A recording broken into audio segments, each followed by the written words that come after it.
When a baby elephant sinks into thick mud, her panicked cries summon the herd.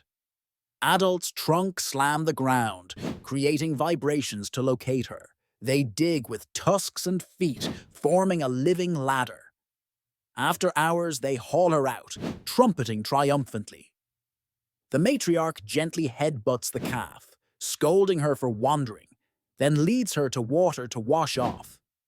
A family's love knows no bounds, even in the wild.